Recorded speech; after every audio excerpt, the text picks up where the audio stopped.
আরো একটু জোরে সরে দাবি করছি আলহামদুলিল্লাহ। অসংখ্য অগণিত দরুদ আর সালাম নবী মুকাররম সাইয়্যিদুল মুরসালিন আহমদ মুস্তাফা, মক্কার মতি মদিনার জ্যোতি দকুলের সাথী, লাঞ্ছিত বঞ্চিত নিষ্পেষিত নিগৃহীত অধিকার হারা আর ফুটপথে পড়ে থাকা অসহায় অভাগী মানুষের পরম বন্ধু, পরম নেতা, আমাদের আদর্শ, আমাদের অনুপ্রেরণা, মুক্তির দিশারি বিশ্বনবী জনাবে মুহাম্মাদুর রাসূলুল্লাহ সাল্লাল্লাহু আলাইহি ওয়াসাল্লাম। সম্মানিত ভাইরা, আজকে আমরা এইখানে কোরআনুল কারীমের আলোচনা হবে, হাদিসে নববী সাল্লাল্লাহু আলাইহি সাল্লাম থেকে কিছু আলাপ আলোচনা হবে। আপনারা শুনেছেন বা পোস্টারে দেখেছেন তাফসিরুল কোরআন মাহফিল। আমি চতুর্দিকে আলোচনা করেছি, আপনারা বিভিন্ন জায়গায় বিভিন্ন ধরনের আলোচনা শুনেছেন। মাহফিল যদি চতুর্দিকে হয়, নতুন ওয়াজ কিন্তু খুঁজে পাওয়া মুশকিল। আর নতুন কোরআনের চাইতে নতুন কিন্তু আর কোনো কিছু নাই। সূরা ফাতিহা আপনারা প্রতিদিন যতবার নামাজ পড়েন ততবার প্রত্যেক রাকাতে একবার সূরা ফাতিহা আছে না নাই? কথা বলেন, আছে না নাই? সূরা ফাতিহা ছাড়া কি নামাজ হয় আমার ভাইরা? কিন্তু কেউ কি বলেছে যে প্রতিদিন বারবার করে সূরা ফাতিহা তেলাওয়াত করলাম, সূরা ফাতিহা আর পড়তে ভালো লাগে না, অন্য আরেকটা দাও?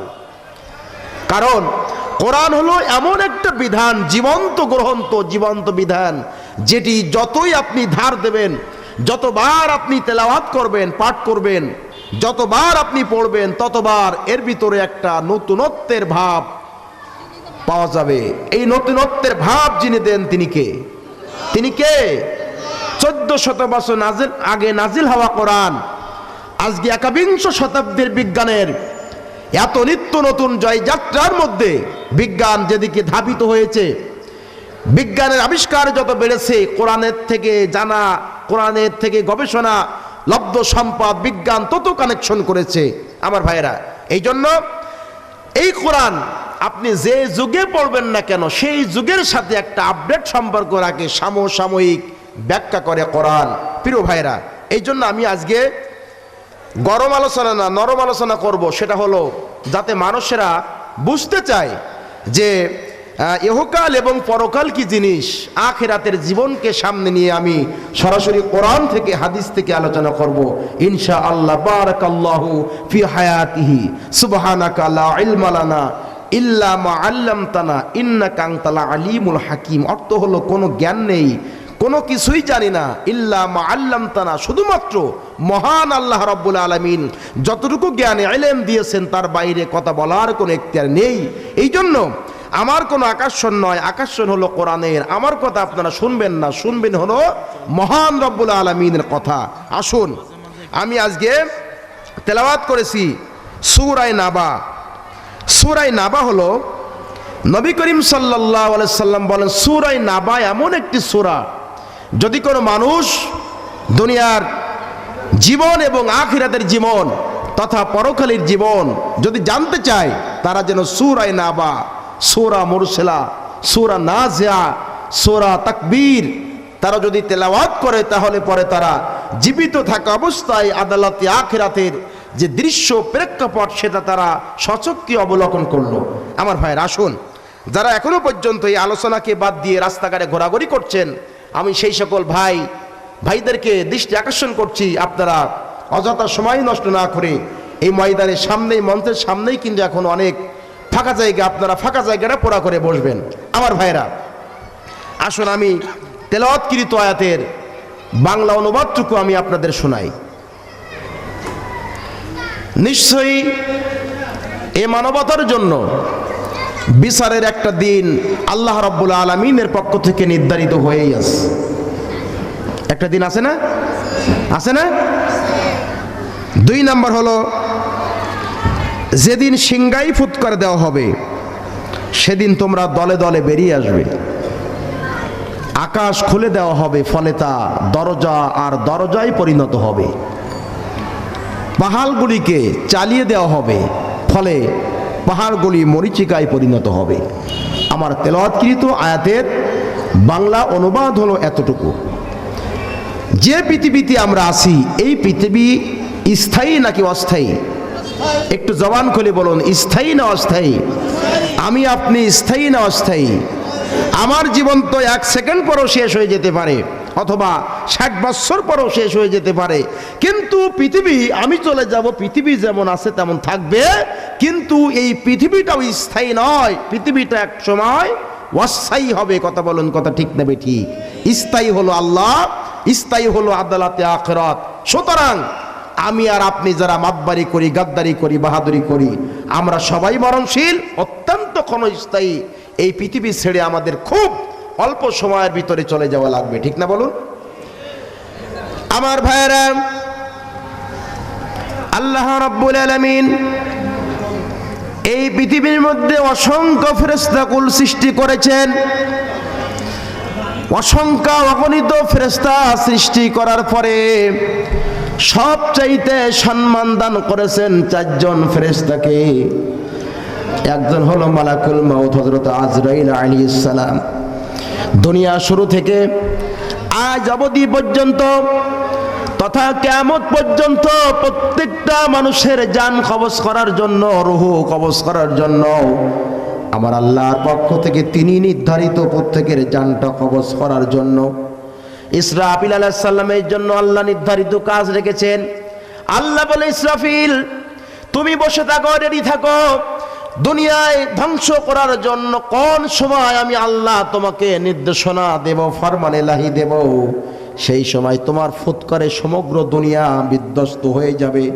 আমার ভাইয়েরা, জিবরিল আমিনকে আল্লাহ দায়িত্ব দিয়েছেন এই পৃথিবীর মধ্যে যত নবী রাসূল আগমন করবেন, প্রত্যেকটা নবী রাসূল আম্বিয়া আলাইহিমুস সালাতু ওয়াস সালামের কাছে ওহী নিয়ে চলে যাবেন।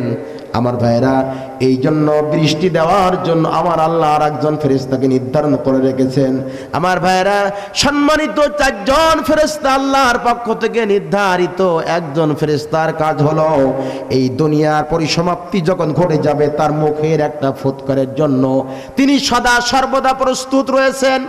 সূরা নামলের 87 নম্বর আয়াত আল্লাহ বলছেন, يوم ينفخ في الصور ففزع من في السماوات ومن في الأرض إلا ما شاء الله। জবান ছেড়ে দিয়ে বলুন আল্লাহু আকবার। কোরআন শোনার পরে একটু জবান দিয়ে যারা আল্লাহু আকবার পরে, একটা হাদিসে দেখলাম আল্লাহর নবী বলেন, আমি আমার আল্লাহর কোরআন শোনার পরে যে আল্লাহ রাব্বুল আলামিন মানুষের মধ্যে শক্তি দিয়েছেন, এই শক্তি আর যৌবন স্থায়ী কারো হয় না। আল্লাহ রাব্বুল আলামিন যাদের মধ্যে শক্তি দিয়েছেন, আমি আল্লাহর কোরআনুল কারীম তেলাওয়াত শোনার পরে শরীরের শক্তি দিয়ে যদি তার আল্লাহু আকবার জবান দিয়ে যদি প্রকাশ করতে পারে, আল্লাহর নবী বলেন আমার আল্লাহ বড় ধরনের কোন রোগ ব্যাধি দিয়া তার মৃত্যুর আগে তাকে পরীক্ষা নিবে না। নবীজি আমার বলেন, আল্লাহর বরত্ব ঘোষণা করার কারণে এই লোকটার মৃত্যুর আগ মুহূর্ত পর্যন্ত তার চেহারার জ্যোতি নষ্ট হবে না। আজকে নিজের ফেসটাকে, ত্বকটাকে ধরে রাখবার জন্য মানুষ কত চেষ্টা করে, গবেষণা করে, কত মেডিসিন ব্যবহার করে, ওষুধপত্র লাগায়। আমার ভাইরা, কিন্তু নবী আমার বলেন আল্লাহর বরত্ব যারা ঘোষণা করবে তাদের চেহারার জ্যোতি মৃত্যুর আগ দিন পর্যন্ত নষ্ট হবে না, তাদের চেহারা নষ্ট হবে না কোনোদিন। আল্লাহ রাব্বুল আলামিন বলেন এই পৃথিবী একদিন নির্ধারিত সময় চলে আসবে, একটা মানুষ সারা মাস চাকরি করার পরে বেতন উত্তোলন করার জন্য নির্ধারিত একটা সময় যখন আল্লাহর পক্ষ থেকে চলে আসে, আমার ভাইরা, তদ্রূপভাবে এই পৃথিবীর একদিন হায়াত থেকে শুরু করে এই পৃথিবীর একটা নির্ধারিত সময় আছে। সেই নির্ধারিত সময় যখন আল্লাহ রাব্বুল আলামিন পুরা করে দিবেন, আল্লাহ বলবেন তুমি সিংগাই ফুৎকার দাও। ইসরাফিল আলাইহিস সালাম সিংগাই ফুৎকার দিবেন। আল্লাহ বলছেন ইয়াউমা ইউনফাকু ফিস-সূরি ফাফাজিআ মান ফিস সামাওয়াতি ওয়া মান ফিল আরদি। সেদিন আসমান এবং জমিনে যা কিছু আছে সব কিছু ভীত বিহ্বল হয়ে পড়বে, ভীত সন্ত্রস্ত হয়ে পড়বে। আল্লাহ রাব্বুল আলামিন অন্য জায়গায় বলছেন ইয়া আইয়ুহান নাসু তাকু রাব্বাকুম ইন্না জালজালাতাস সাআতি শাইউন আযীম। আল্লাহু আকবার। হে মানুষ, তোমরা সেই দিবসকে ভয় করো যে কিয়ামতের প্রকম্পন হবে ভয়াবহ, যেটি আল্লাহ পাকের পক্ষ থেকে নির্ধারিত হবে। সেই আযাবটাকে, সেই দিনটাকে তোমরা ভয় করো। কি বললেন? সেটি কেমন ভয়? আল্লাহ রাব্বুল আলামিন বলছেন, ইয়াউমা তারাউনাহা তাযহালু কুল্লু মুরদিআতিন আম্মা আরদাআত ওয়া তাদউ কুল্লু যাতি হামলিন হামলাহা ওয়া তারান নাসা সুকারা ওয়া মা হুম বিসুকারা ওয়ালাকিন্না আযাবাল্লাহি শাদীদ।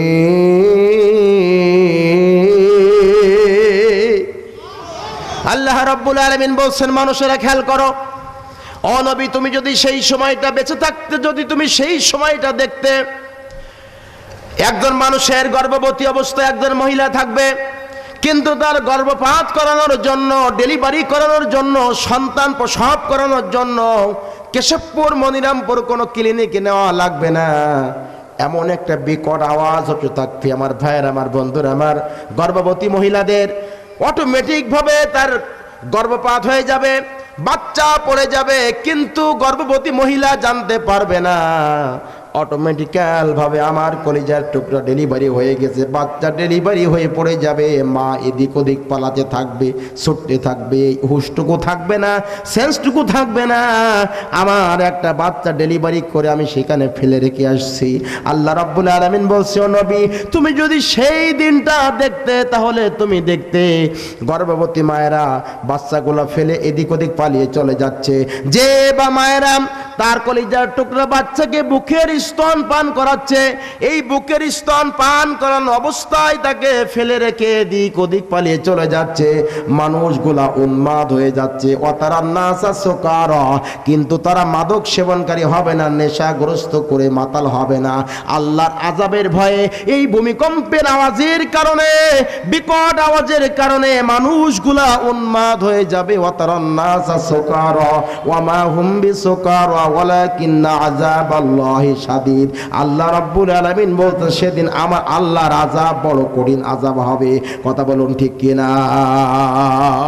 আল্লাহর আযাব সেই সমসাময়িক সময় যারা থাকবেন তারা এই প্রেক্ষাপটের ভিতরে তারা চলে যাবেন।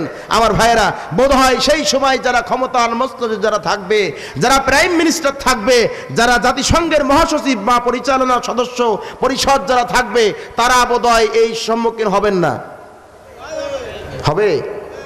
বন্ধুগণের, আমার ভাইয়ের, আমার খুব তাত্ত্বিক কথা খেয়াল করে শুনুন। মানুষেরা কিং কর্তব্য বিমূঢ় হয়ে যাবে। কোন দিকে যাবে, কোন রাস্তায় যাবে? নিজের বাড়ি আছে, নিজের সন্তান আছে, কোনো হুঁশ থাকবে না, সেন্স থাকবে না, সেন্সটুকু সেদিন লেস হয়ে যাবে। আল্লাহ রাব্বুল আলামিন বলছেন সূরা ইয়াসিনের ভিতরে 50 নম্বর আয়াতে কারিমা খুলে দেখবেন, ফালা ইয়াস্তাতিউনা তাওসিয়াতাও ওয়ালা ইলা আহলিহিম ইয়ারজিউন। কেউ বা থাকবে বাজারে, ওই বাজার থেকে আর বাড়ি আসতে পারবে না। কেউ বা থাকবে মাঠে ময়দানে, ওই মাঠ থেকে সে আর বাড়ির মধ্যে আসতে পারবে না। কেউ বা থাকবে মেহমান বাড়িতে, ওই মেহমান বাড়ি থেকে আর নিজের বাড়ি আসতে পারবে না। ফালা ইস্তাতিউনা তাওসিয়াতাও ওয়ালা ইলা আহলিহিম ইয়ারজিউন, এবং কোনো ওসিয়াত করতে পারবে না, নিজের সন্তানের সঙ্গে দেখা করতে পারবে না, নিজের স্ত্রীর সঙ্গে দেখা করতে পারবে না, আপনজনদের সঙ্গে দেখা হবে না। এইভাবে মানুষগুলা জ্ঞান হারিয়ে ফেলবে, সেন্সটুকু থাকবে না। আমার ভাইরা, এই অবস্থায় আল্লাহ বলছেন, ইযাস সামা ফাতারাত ওয়া ইযাল কাওয়াকিবু তাসারাত ওয়া ইযাল বিহারু ফুজ্জিরাত। আল্লাহু আকবার। আকাশ ফেটে যাবে। এই যে আকাশ, বিজ্ঞানের যে ধারণা কি আকাশ সম্পর্কে, বিজ্ঞানীরা আমাদের ধারণাটা পরিবর্তন করেছে। এই যে আকাশ যেটা আমরা দেখি, এইখান থেকে আকাশটা দেখা যায়। একটু বসেন মেহেরবানি করে, এদিক ওদিক তাকাতাকি করবেন না, বাদাম খাবেন না মেহেরবানি করে। কোরআন যখন পড়বো, এই কোরআন আমার সঙ্গে অন্তত আপনি পড়তে পারেন বা নাই পারেন, আমার সঙ্গে একটু তেলাওয়াত করার, মুখটা নাড়ানোর চেষ্টা করবেন। যদি আপনি চেষ্টা করেন না পারার পরেও সারা জীবনের গুনাহগাতাগুলি যিনি মাফ করে দেবেন তার নাম কি? আল্লাহ। যে ওয়াজের ভিতরে কোরআন থাকে না সেইটা আমার ভালো লাগে না, এটা আমি করতেও পছন্দ করি না। এই জন্য আমি কোরআন দিয়ে কথা বলতে ভালোবাসি। কোরআনের মধ্যে একটা বরকত রয়েছে, কোরআনের চাইতে কোন নূর, কোন বরকত আলা কোন কিতাব পৃথিবীতে, আকাশের নিচে, এই জমিনের পরে এই মানুষের জন্য আর একটিও নাই। কি বলেন, আছে? আছে কি? আর নেই। আমার ভাইয়েরা, দৃশ্যমান যে আকাশটা আমরা দেখি, এইখান থেকে আমরা চতুর্দিকে লক্ষ্য করে দেখি, বোধ হয় এইখান থেকে সিনেটুল্লাহ বাজার বা হাসাডাঙ্গা অঞ্চলে আকাশটা পড়ে গেছে, এইখান থেকে হয়তো বা গড়বাঙ্গা বেলকাটির দিকে গেলে আকাশটা পড়ে গেছে। ওইখানে যদি আপনি আবার যান তাহলে দেখবেন ইমাননগর মুজগুনি এলাকায় আকাশটা পড়ে আছে। আপনি দুনিয়ার যেখানে যান না কেন আকাশটা ঠিক এইভাবেই আপনি দেখলেন। এই যে আকাশটা, এই মাটি থেকে যেখানে আমি আপনি বসে আছি এখন, এই আকাশ থেকে বিজ্ঞান বলছে 22 লক্ষ আলোক বছর এই আকাশটি হলো দূরে। তখন মানুষ এক সময় মনে করত রাতের জ্যোৎস্না আকাশে, রাতের অন্ধকারে বসে আকাশের দিকে তাকালে অযুত নক্ষত্রমালা ধারণ ক্ষমতা, এই যেটা দেখা যায় বোধ হয় এইটা মহাবিশ্ব। কিন্তু বিজ্ঞানীরা গবেষণা করে তাদের মেধা, তাদের যোগ্যতা আমাদের এই ধারণাকে পরিবর্তন করে দিয়েছেন। বিজ্ঞানীরা বলেছেন শুধুমাত্র মানুষের দৃশ্যমান আকাশটা হলো পৃথিবীর একটা গ্যালাক্সি মাত্র, এবং এর চাইতে ঊর্ধ্ব আকাশে শত শত হাজার হাজার কোটি এইরকম গ্যালাক্সি রয়েছে। এ ধরনের গ্যালাক্সির সংখ্যা কত কোটি হবে, কত হাজার কোটি হবে বিজ্ঞানীরা ধারণা করেছেন, কিন্তু অ্যাকুরেট করে কেউ বলতে পারবে না। কথা বলুন, কথা ঠিক না? আমার ভাইয়েরা, 1400 বছর আগের নাজিল হওয়ার কোরআন বলেছে ওয়াস-সামা বানাইনাহা বিআইদি ওয়া ইন্না লামুসিউন, আমি আল্লাহ রাব্বুল আলামিন এই পৃথিবীকে, মহাবিশ্বকে আমি সম্প্রসারণ করছি। আস্তে আস্তে এটা বড় হতেছে, চতুর্দিকে বাড়তেছে। মানুষের মানব মনের প্রশ্ন ছিল পৃথিবী কি নিয়ে সম্প্রসারিত হচ্ছে। ইতিমধ্যে বিজ্ঞান বলেছে এই পৃথিবী সম্প্রসারিত হচ্ছে আল্লাহ রাব্বুল আলামিনের একটা নির্ধারিত পদ্ধতিতে। বিজ্ঞান আরো বলে ফেলেছে ইতিমধ্যে এই পৃথিবীর যে বাড়ন্ত গতি, সম্প্রসারণের যে গতি, এইটা যদি একটু কম হতো, একটু বেশি হতো, সাথে সাথে একটা গ্যালাক্সি আর একটা গ্যালাক্সির দিকে, অজানা পথের দিকে ধাবিত হতো, একটা আরেকটার সঙ্গে লেগে মুহূর্তের মধ্যে এই জমিন তছনছ হয়ে যেত। যেটি আল্লাহর কোরআনের ভাষা লামুসিউন, এটা সম্প্রসারিত হচ্ছে। এখন বিজ্ঞান গবেষণা করে দেখলো কোরআনে আল্লাহ বলেছেন নাজিল হওয়ার দিনে পৃথিবী সম্প্রসারিত হচ্ছে। বিজ্ঞানের সাথে কোরআনের তথ্য মিলে গেছে। আলহামদুলিল্লাহ বলুন। আমার ভাইরা, এই যে সূর্যটা আমরা দেখি, এই সূর্য পৃথিবীর চাইতে 13 লক্ষ গুণ বড় সূর্য। যে তারকাগুলো আমরা দেখি, সূর্য যদি পৃথিবীর চাইতে 13 লক্ষ গুণ বড় হয়, তাহলে যে ছোট ছোট অতিগায় আপনার তারকাগুলো আমরা দেখি, এই ওয়াইদাল কাওয়াকিবুন তাসারাত, আকাশ ফেটে পড়তে থাকবে, নক্ষত্রগুলো বিক্ষিপ্ত পঙ্গপালের মতো নিক্ষিপ্ত হতে থাকবে পৃথিবীতে, মানুষ সচক্ষে অবলোকন করতে থাকবে। এইটা দেখে যখন মানুষের হুঁশ থাকবে না, সেন্স থাকবে না, মানুষ কিংকর্তব্য বিমূঢ় হয়ে এদিক ওদিক পালাতে থাকবে, ছুটতে থাকবে। বন্ধুগণের আমার, এমন বিভীষিকাময় অবস্থা যখন হবে, তখন এই যে তারকা, সূর্য পৃথিবীর চাইতে 13 লক্ষ গুণ বড়, আর এই তারকা বিজ্ঞান বলছে এইরকম 2.5 থেকে, এই যে তারকা এরকম 2.5 থেকে 3 কোটি তারকা খেয়ে হজম করে ফেলে দিতে পারে আল্লাহর, 2.5 থেকে 3 কোটি সূর্য খেয়ে হজম করে ফেলে দিতে পারে আল্লাহর আকাশে এত বিলিয়ন মিলিয়ন ট্রিলিয়ন তারকা রয়েছে। এটি আল্লাহ ভালো জানেন, বিজ্ঞানীরা শুধুমাত্র ধারণা করেছে। তাহলে এই তারকাগুলি যেমন আমরা ছোট ছোট দেখি, এইটা ছোট ছোট নয়, এইটা যখন পৃথিবীতে খসে খসে নির্ধারিত যে বাঁধন আছে, এই বাঁধন যখন সংঘর্ষ লেগে যাবে, এই বাঁধনগুলো যখন খুলে খুলে পড়তে থাকবে, মানুষ যখন সচক্ষে অবলোকন করতে থাকবে, আমার ভাইরা, মানুষের কি কোনো জ্ঞান থাকার কথা থাকবে সেদিন? কথা বলুন, জ্ঞান থাকবে মানুষের? কোনো জ্ঞান থাকবে না। শুধু তাই না, শুনুন আল্লাহ কি বলছেন। আল্লাহ রাব্বুল আলামিন বলছেন শুধু আকাশ ফেটে যাবে তা নয়, তারকাগুলা বাঁধন থেকে খুলে খুলে জমিনে পড়ে যাবে। বিষয়টা শুধুমাত্র এমন হবে না, আল্লাহ বলছেন ওয়া হুমিলাতিল আরদু ওয়াল জিবালু ফাদুক্কাতা দাক্কাতা ওয়াহিদা।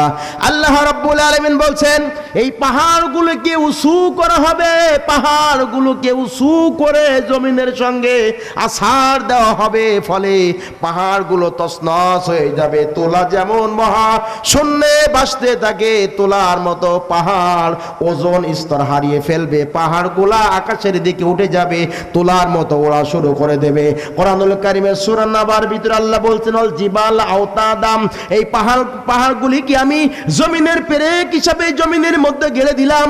আমার ভাইরা, ইসরাফিল আলাইহিস সালাম যখন সিংহাই ফুৎকার দিবেন, কিয়ামত যখন কায়েম হবে, তিনটি ধাপে কিয়ামত কায়েম হবে। প্রথম ধাপের কথা আমি আলোচনা করছি। আমার বন্ধুগণ, আমার ভাইয়েরা আমার, এই সময় আজকে বিজ্ঞান গবেষণা করে দেখলাম মাটির ভিতরে মাধ্যাকর্ষণ শক্তি রয়েছে। নিউটন গবেষণা করলো আপেলটি কেন গাছ থেকে জমিনের দিকে পড়ে গেল, নিচের দিকে কেন পড়ে গেল, আপেলটা উপরের দিকে ঊর্ধ্ব আকাশে কেন চলে যেতে পারলো না। আমার ভাইয়েরা, বিজ্ঞানী নিউটন গবেষণা করলো শুধুমাত্র ছোট্ট একটা আপেলকে কেন্দ্র করে গবেষণা করে তিনি বৈজ্ঞানিকভাবে মাধ্যাকর্ষণ শক্তি প্রমাণ করেছেন। আর কোরআন যখন আমার আল্লাহ নাজিল করেছেন, মাধ্যাকর্ষণ শক্তির কথা আমার আল্লাহ কোরআনুল কারীমের ভিতরে বয়ান দিয়েছেন, বক্তব্য দিয়েছেন। আমার বন্ধুগণ, মাধ্যাকর্ষণ শক্তি আছে বিদায় পাহাড় কায়েম আছে, সুদৃঢ় আছে। আল্লাহ রাব্বুল আলামিন যদি এই মাধ্যাকর্ষণ শক্তিকে তৈরি না করতেন, পাহাড়গুলি দৃঢ় থাকতো না, পাহাড়গুলি ওজন স্তর হয়ে হারিয়ে যেত। আমার ভাইরা, যে আল্লাহ রাব্বুল আলামিন ওজন স্তর তৈরি করেছেন, যে আল্লাহ পাহাড়গুলোর জন্য মাধ্যাকর্ষণ শক্তি দিয়েছেন, যে আল্লাহ দিয়েছেন, সে আল্লাহ মাধ্যাকর্ষণ শক্তিকে সেদিন বিলুপ্ত ঘোষণা করে দেবেন। মাধ্যাকর্ষণ শক্তি যখন থাকবে না, পাহাড়গুলো ওজন যখন হারিয়ে ফেলবে, আমার ভাইরা, আল্লাহ বলছেন হুমিলাতিল আরদু ওয়াল জিবালু ফাদুক্কাতা দাক্কাতা ওয়াহিদা, পাহাড়গুলোকে উঁচু করে জমিনের সঙ্গে যখন আছাড় দেওয়া হবে, মহাশূন্যে যখন ভেসে বেড়াতে থাকবে, এই দৃশ্য যখন সেই সমাজের মানুষগুলা অবলোকন করবে, মানুষগুলা কাঁদতে থাকবে, মানুষগুলা চোখে দেখতে পাবে না। সূরা কিয়ামার মধ্যে আরো বলেছেন ফাইদা বানিকাল বাসারু ওয়া খাসাফাল কমারু ওয়া জুমিআ আশ-শামসু ওয়াল কমার। ফাইদা বারিকাল বাসার, মানুষের চোখে ছানা বটে যাবে, মানুষ চোখ দিয়ে দেখতে পাবে না। শুধু অন্ধরা দেখবে না এমন না, যাদের চক্ষু আল্লাহ দান করেছেন, আল্লাহ সেদিন মানুষের এই দৃষ্টি শক্তিকে হনন করে নেবেন। সুতরাং মানুষের চোখে ছানা পড়ে যাবে। ফাইদা বারিকাল বাসার ওয়া খাসাফাল কমার, এবং এই চন্দ্র আলোকহীন হয়ে যাবে। চন্দ্রে তো এমনি আলো থাকে না, আজকে আধুনিক সায়েন্স বলেছে চাঁদের কোনো আলো নেই, সূর্যের আলো চাঁদকে আলোকিত করে। আজকের বিজ্ঞান গবেষণা করে কেন বলবে? কোরআন নাযিল হওয়ার দিনেই তো আল্লাহ বলেছেন দুনিয়ার মানুষেরা এই চাঁদের কোনো আলো নেই, সূর্যের আলো সৌরজগৎটা চাঁদকে আলোকিত করে ধরে রেখেছে। আমার ভাইরা, সেদিন সূর্য আলো থাকবে না, যে কারণে চন্দ্রে আলো দিতে পারবে না। ওয়া খাসাফাল কমার, চন্দ্র আলোকহীন হয়ে যাবে, মানুষেরা চোখের দৃষ্টি শক্তিকে হারিয়ে ফেলবে। ওয়া জুমিআ শামসু ওয়াল কমার, আল্লাহ বলছেন চন্দ্র এবং সূর্যটাকে একাকার করে দেওয়া হবে, এবং মানুষেরা ছুটতে থাকবে, বলবে আইনাল ইনসান আকাল্লা লা ওয়াজারা ইলা রাব্বিকা ইয়াউমা ইদিনিল মুস্তাকার, বলবে আজকে যাব কোথায়, পালাবো কোথায়, ভেগে যাব কোথায়? ভেগে যাওয়ার তো কোনো জায়গা নেই। আল্লাহ বলবেন ইলা রাব্বিকা ইয়াউমা ইযিনিল মুস্তাকার, আজকে আমি আল্লাহ রাব্বুল আলামিনের আশ্রয়স্থল ছাড়া পালিয়ে যাওয়ার দ্বিতীয় কোনো জায়গা নাই। আমার ভাইরা, সেই প্রেক্ষাপটে সেই সমকালীন সময় যেই সমস্ত মানুষেরা থাকবেন, সেই প্রেক্ষাপটটা আল্লাহ রাব্বুল আলামিন কোরআনুল কারীমের মধ্যে বর্ণনা করেছেন। এটি আমি আলোচনা সাবজেক্ট কেন নির্ধারিত করেছি, আর একটু সামনে গেলে আরো বোঝা যাবে বোধ হয়। আমার বন্ধুগণ, আমার ভাইয়েরা আমার, তাহলে এই সূর্য ঢাকা পড়ে যাবে, আকাশ ফেটে যাবে, নক্ষত্রগুলো বিক্ষিপ্ত পঙ্গপালে এই পৃথিবীতে নিক্ষিপ্ত হতে থাকবে, মানুষের চোখে ছানা পড়ে যাবে, মানুষগুলা ছুটতে থাকবে, কেউ কারো আপন মানুষকে পরিচয় দিবে না। এমন সময় কি হবে? বন্ধুগণের আমার, ভাইয়ের আমার, পরিস্থিতি এমন যখন কঠিন আকারে ধারণ করবে, ইসরাফিল আলাইহিস সালাম একটা মাত্র সিংহার ফুৎকার দিয়েছেন। তাফসীর বলছে, কোরআন বলছে, তাফসীর বলছে একটা ফুৎকারের আওয়াজ কত হাজার বছর চলবে, দুনিয়ার কোনো মানুষ বলতে পারে না, বিজ্ঞান বলতে পারবে না। বিশ্ব নবী বলেছেন আল্লাহ সবচেয়ে ভালো জানে এই একটা বিকট আওয়াজ কত দীর্ঘায়ু হবে লম্বা হবে, কারণ এই আওয়াজটা আস্তে আস্তে বিকট হতে থাকবে। মানুষের কানের তালাগুলি সেদিন ফেটে যাবে, মানুষগুলা হতভম্ব হয়ে এদিক ওদিক ছোটাছুটি শুরু করে দিবে। আমার ভাইয়েরা, এবার আল্লাহ রাব্বুল আলামিন নির্দেশনা জারি করবেন, দুনিয়ার মানুষেরা সেদিন সাগরের মধ্যে কোনো পানি থাকবে না, সাগরগুলো ফেটে যাবে, চৌচির হয়ে যাবে, দিন্ন বিদিন্ন হবে। কোরআনুল কারিমে আল্লাহ বলছেন ইদাল বিহার ফুজ্জিরাত, সাগরগুলো ফেটে যাবে। বিজ্ঞান গবেষণা করে দেখলাম যে সাগর মহাসাগর আদৌ কোনোদিন শুকায় না, কিভাবে এটা ফেটে যাবে আল্লাহ কিভাবে বলল? বিজ্ঞান গবেষণা করে দেখলো সাগরের 50 কিলোমিটার তলদেশের ভিতরে এই যে জমিনে আমরা বসে আছি, এই জমিনের তলদেশে কেন্দ্রীয় মণ্ডল যেটা বলা হয়, এই কেন্দ্রীয় মণ্ডল পর্যন্ত, তার মানে 50 কিলোমিটার নিচে কি আছে, আল্লাহ কি রেখেছেন আজ পর্যন্ত বিজ্ঞান খুঁজে বের করতে পারেনি। কিন্তু আল্লাহ রাব্বুল আলামিন কিছু না কিছু মাটির ভিতরে রেখেছেন। বিজ্ঞানীরা দেখেছেন মাটির ভিতরে রয়েছে লাভা, আগ্নেয়গিরি উৎপাত হচ্ছে সেখানেই, সেই আগুনের পরে কিন্তু আমরা বসে আছি। আমার ভাইয়েরা, আমার বন্ধুগণ, আমার ভাইয়েরা, আমার সেই প্রচন্ড কিয়ামতের সময় ভূমিকম্পের কারণে সাগর যখন উলটপালট হবে, দিন্ন বিদীর্ণ হবে, জমিন যখন উলটপালট শুরু হয়ে যাবে, যে পানি আমার জন্য এনেছেন, পানির এক নাম হলো জীবন। এই পানি কি আল্লাহ রাব্বুল আলামিন দুইটা গ্যাসের সংমিশ্রণে তৈরি করেছেন। এই H2O হলো পানির সংকেত, এইটা হলো অক্সিজেন এবং হাইড্রোজেন নামক দুইটা গ্যাস দিয়ে আল্লাহ রাব্বুল আলামিন মানবতার জীবনকে বাঁচানোর জন্য পানি আবিষ্কার করেছেন, পানি দিয়েছেন। দুনিয়ার নিয়ম নীতি হলো দুনিয়ার যদি কোনো আগুন লেগে যায় কোনো জায়গায় কোনো ঘরে, এই পানি আপনার ভাইয়েরা ফায়ার সার্ভিস যখন পানি স্প্রে করে ওই আগুনটা নিভাতে পানি সাহায্য হিসাবে কাজ করে। কিন্তু আল্লাহ রাব্বুল আলামিন পানির ভিতরে অক্সিজেন এবং হাইড্রোজেন নামক যে দুইটা গ্যাস দিয়ে আল্লাহ সংমিশ্রণে পানি তৈরি করেছেন।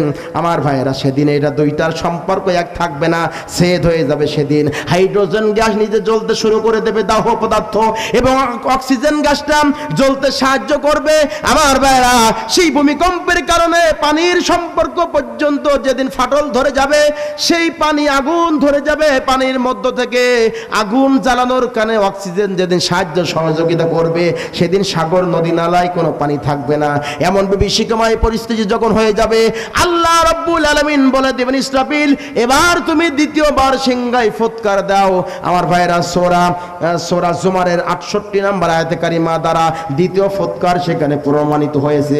অনধিকা বিশ্বরি ফাইদাহুম মিনাল আজদাসে আল্লাহ রাব্বুল আলামিন বলছেন, যেদিন দ্বিতীয়বার সিংহায় ফুৎকার দেওয়া হবে, এই পৃথিবীর সব মানুষগুলা সেদিন মারা যাবে। যারা পৃথিবীতে বেঁচে থাকবে কেউ থাকবে না। যে মানুষগুলা জ্ঞান হারিয়ে চলেছে এদিক ওদিকে, যে যেখানে আছে সে সেই জায়গায় মৃত্যুবরণ করবে। কোনো মানুষকে কবরস্থ করার মতো কোনো মানুষ অবশিষ্ট থাকবে না। মানুষের লাশগুলা পচে যাবে, মানুষের লাশগুলা পচে দুর্গন্ধ বের হতে থাকবে, কিন্তু দুর্গন্ধ নেওয়ার মতো বিকল্প কোনো মানুষ পৃথিবীতে থাকবে না। আমার ভাইরা, আজকে যারা জাতিসংঘে যারা নেতৃত্ব দিচ্ছেন, ওই সময়ও কেউ না কেউ নেতৃত্ব দিবে। আজকে যারা ক্ষমতার বাহাদুরি দেখাচ্ছেন, ঠিকই ওই সময় তারা কেউ না কেউ ক্ষমতার বাহাদুরি দেখাবে।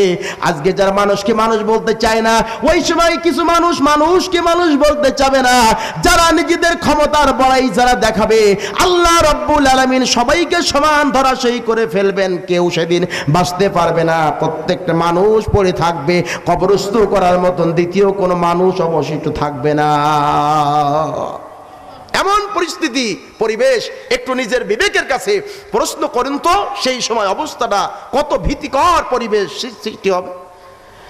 কেউ যখন থাকবে না, আমার ভাইরা, আল্লাহ রাব্বুল আলামিন এবার ইসরাফিলকে ডাক দিবেন, ইসরাফিল, দুনিয়ার মধ্যে আর কে আছে? ইসরাফিল বলবেন, আল্লাহ দুনিয়ার মধ্যে আর কেউ নাই, যত মানুষ ছিল সব মানুষের মৃত্যু হয়ে গেছে, সবগুলা পড়ে আছে। আল্লাহ এখন তুমি, শুধুমাত্র তুমি আর তোমার রহমতের ফেরেশতা ছাড়া দুনিয়ার মধ্যে কেউ নাই। বন্ধুগণের, আমার ভাইয়ের আমার, আল্লাহ রাব্বুল আলামিন মালাকুল মাউতকে ডাক দিবেন, ও মালাকুল মাউত, শুনে নাও, জেনে নাও, পৃথিবীর মধ্যে যত ফেরেশতা আছে সব ফেরেশতারা জানটাকে তুমি কবজ করে ফেলো। জানটা কবজ করে নেওয়ার পরে আল্লাহ রাব্বুল আলামিন বলবেন, এবার মালাকুল মাউত মাউত। এই পৃথিবীর মধ্যে আর কে কে বেঁচে আছে বলো? বলবেন 4 জন সম্মানিত ফেরেশতা ছাড়া এই পৃথিবীর মধ্যে দ্বিতীয় আর কেউ নাই। আমার ভাইয়ের, আমার বন্ধুরা আমার, সেদিন আল্লাহ রাব্বুল আলামিন মালাকুল মাউত কি বলবেন? ও মালাকুল মাউত, মিকাইলের জানটা তুমি কবজ করে নাও, তার মউত দিয়ে দাও। দুনিয়ার শুরু হওয়া থেকে আমি সহ, আপনি সহ সব মানবতাকে জান কবজ করার জন্য, রুহু কবজ করার জন্য আল্লাহ রাব্বুল আলামিন মালাকুল মাউতকে যেমন দায়িত্ব দিয়ে প্রেরণ করেছেন, আল্লাহ রাব্বুল আলামিন সেদিন বলবেন তুমি ছাড়া বাকি 3 জন ফেরেশতা রয়েছে যারা, তাদের জানটা, রুহুটাকে তুমি কবজ করে নাও, কারণ আমি গোটা মানবতার জন্য হাসরের ময়দান কায়েম করতে চাই। পৃথিবীতে যে মানুষটা হায়াত দিয়েছে আমি 80 বছর, যে পৃথিবীতে হায়াত দিয়েছি 100 বছর, 100 বছর হায়াত পাওয়ার পরে পৃথিবীতে কোন পথে চলেছে, কোন মতে এসেছিল, এইটা হিসাব নিকাশ করার জন্য আমি রব্বুল আলামিন হাসরের ময়দান কায়েম করতে চাই। এই জন্য সকলকে মউত দাও, কেউ থাকতে পারবে না। আমার বন্ধুগণের, আমার ভাইয়ের আমার, মালাকুল মউত সবাইকে জানটা কবজ করে নিলেন।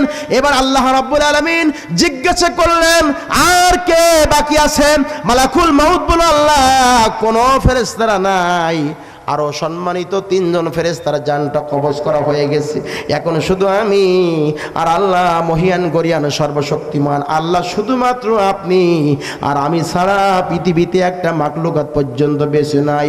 আল্লাহ রাব্বুল আলামিন তখন আওয়াজ দিবেন মালাকুল মাউত তুই তো বেঁচে থাকতে পারবি না, বেঁচে থাকার কোনো অধিকার তোর নাই।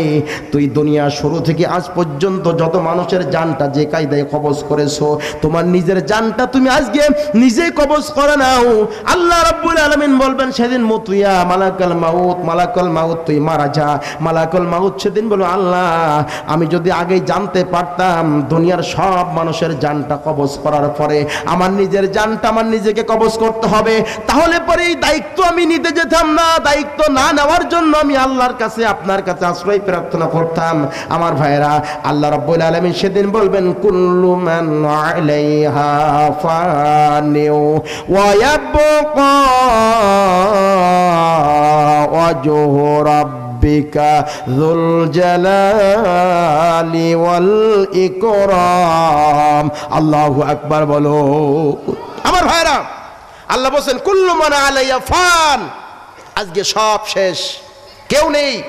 ওয়ায়াবকা ওয়াজহু রাব্বিকা যুল জালালি ওয়াল ইকরাম, আজকে যুল জালালি ওয়াল ইকরাম ছাড়া এই পৃথিবীতে দ্বিতীয় আর কেউ নেই, সব মরে গেছে। এবার আসুন, আল্লাহ রাব্বুল আলামিন আওয়াজ দিবেন ইয়া দুনিয়া আইনা আশজারুকি, ও দুনিয়া তোমার সেই গাছপালাগুলো যে কোথায়?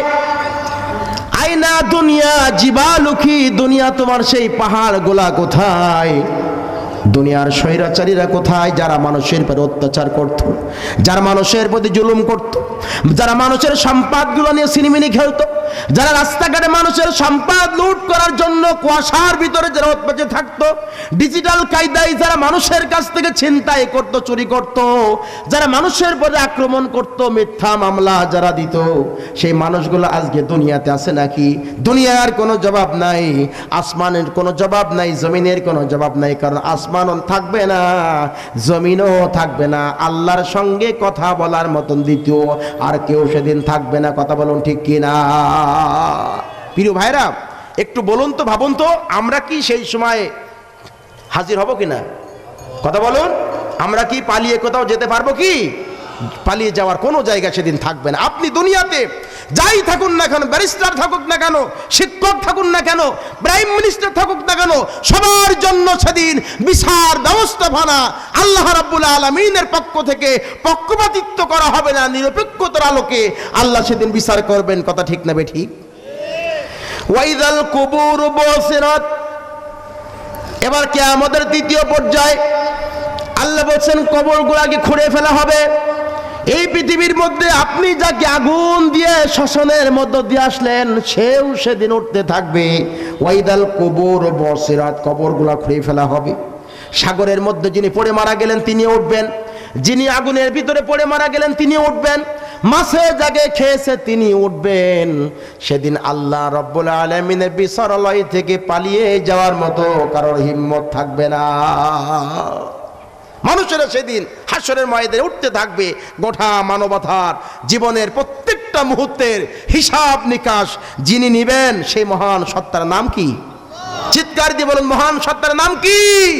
সুতরাং আল্লাহর সামনে দাঁড়িয়ে আপনাকে আমাকে হিসাব দিতে হবে, এই ইয়াকিন, এই বিশ্বাস আপনাদের ভিতরে আছে না গেছে? তাহলে দুনিয়ায় কি ইচ্ছা মতন জীবনযাপন করা যাবে? জীবনযাপন করা যাবে? আল্লাহ রাব্বুল আলামিন বলছেন, ওয়ালাল্লাহি কসদুস সাবিল মিনহা জাইর। এই দুনিয়ার মধ্যে অসংখ্য পথ আছে, অসংখ্য মত আছে, মানব রচিত অনেক বিধান আছে, বিধিবিধান আছে। ন্যাশনালিজম, কমিউনিজম, সমাজতন্ত্রবাদ, জাসদ বাসদ, লেনিনের মতবাদ, মাইক কলিন্সের মতবাদ, বুজ অলড্রিনের মতবাদ, বিজ্ঞানীদের অনেকগুলো মতবাদ রয়েছে। আল্লাহ বলছেন এই মতবাদগুলো আমার জন্য না, আমার মতবাদ শুধু হলো একটা, আমার রাস্তা হলো একটা।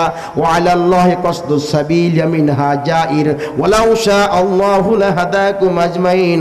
আমার রাস্তায় যারা চলবে, আমার দ্বীনের রাস্তায় যারা চলবে, আমার কোরআনের নির্ধারিত দেখানো রাস্তায় যারা চলবে, সেই মানুষগুলোর জন্য আদালতে আখিরাতে হিসাব যিনি সহজ করে দেবেন সেই মহান রবের নাম কি? আমার ভাইরা, তাহলে দুনিয়াতে আমরা কোন পথে চলবো? কোন পথে চলবো আমার ভাইরা? কিন্তু আমরা কোরআনের সেই রাস্তাটা অনেকেই ছেড়ে দিলাম। আমরা চলেছি এমন একটা রাস্তার দিকে যেখানে আমার নেতার আদর্শকে প্রতিষ্ঠিত করার জন্য আমি বড় ব্যস্ত হয়ে গেলাম।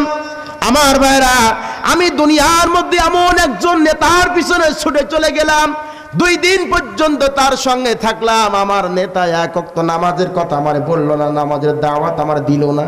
আমি দুনিয়ার মধ্যে এমন নেতার সঙ্গে মিশে গেলাম, আমার নেতা নামাজ তো পড়বেই না, মদখোর, ইয়াবাখোর, গাঁজাখোর। আমার ভাইয়েরা, আমি এমন একটা মানুষের সঙ্গে সহবতে চলে গেলাম, যেই মানুষটা তাস খেলে, যেই মানুষটা জুয়া খেলে, যেই মানুষটি তার পিতামাতার সেবা যত্ন করে না, ভালোবাসে না, যেই মানুষটি প্রতিবেশীর সঙ্গে ভালো ব্যবহার করে না, যেই মানুষটি ছিনতাই করে, রাহাজানি করে, টেন্ডারবাজি করে, চাঁদাবাজি করে, মাস্তানি করে।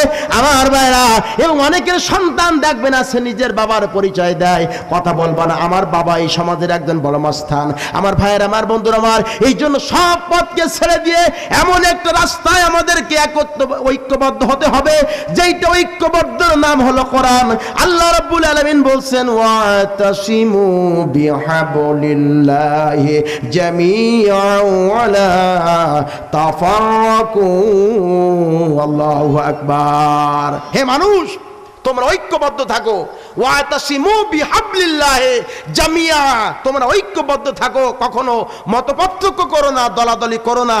মুসলমান যারা, মোমেন যারা, কোরআনের সাথে থাকো। কোরআনটা হলো মৌমাছির একটা মৌচাক, একটা মৌচাকে ঢিল দিলে এই মৌচাক যেমন চতুর্দিকে ছড়িয়ে যায়, যে ডিল মারলো তারও কামড়ালো, যে ডিল মারলো না তাকেও কামড়ালো। আমার ভাইরা, এই মুসলমানদের কোরআন হলো মৌচাক, তার মানে সমগ্র দুনিয়ার মানবতার জন্য এই কোরআন শুধু মুসলমানদের জন্য, ব্যক্তিগত কোনো সম্পদ নয়। তাহলে আল্লাহ শুধু হুদাল্লিল মুসলিমিন বলতে পারতেন, কিন্তু আল্লাহ সাথে সাথে আবারও বলেছেন হুদাল্লিন নাস, গোটা মানবতার জন্য হলো কোরআন। আপনি মুসলিম হন, অমুসলিম হন, ইহুদি হন, খ্রিস্টান হন, যে জাতি, ধর্ম, বর্ণ নির্বিশেষে সকলের জন্য এটি হলো আমি আল্লাহর কোরআন। কথা বলুন, কথা ঠিক না বেঠিক? আমার ভাইরা, তাহলে কোরআনের কাছে যারা আত্মপক্ষ সারেন্ডার করবে, যারা ধরা দেবে, তারা সরল সত্য পথে চলতে পারবে। কথা বলুন, কথা ঠিক কিনা? এই জন্য ব্যক্তি আদর্শের পিছনে না ছুটে কোরআনের আদর্শের পিছনে যদি আমরা ছুটতে পারি ঐক্যবদ্ধভাবে, আমার কথা না, ওয়াতাসিমু বিহাবলিল্লাহি জামিআন ওয়ালা তাফাররাকু। আমার ভাইরা, এই জন্য মুসলমান যারা ঈমানের দাবিতে তারা ঐক্যবদ্ধ থাকবে, বাতিল শক্তির পিছনে তারা থাকবে না। মনে রাখবেন, আল্লাহর কোরআনে বলছেন, মুসলমান যারা, মুত্তাকি যারা, বাতিল চক্ষু কিন্তু তাদেরকে সহ্য করতে পারে না, ভালোবাসে না। আপনি ইসরায়েলের দিকে লক্ষ্য করে দেখুন, ফিলিস্তিনে জেরুজালেমে মুসলমানদের প্রথম কিবলা আমার ভাইরা বাইতুল আকসা, সেই বাইতুল আকসার সাথে মুসলমানদের হৃদয় জড়িত, কলিজা জড়িত। আজকে হাজার হাজার ইহুদিরা চক্রান্ত করে, ষড়যন্ত্র করে সেই বাইতুল্লাহকে দখল করে নিল। আজকে আমরা সেই ইহুদির পা চাটা গোলাম হতে চাই না, খ্রিস্টানদের পা চাটা গোলাম হইতে চাই না। আমরা কোরআনের দাবিতে ঐক্যবদ্ধ জীবন যাপন করতে চাই। কথা বলুন, ঠিক না বা ঠিক?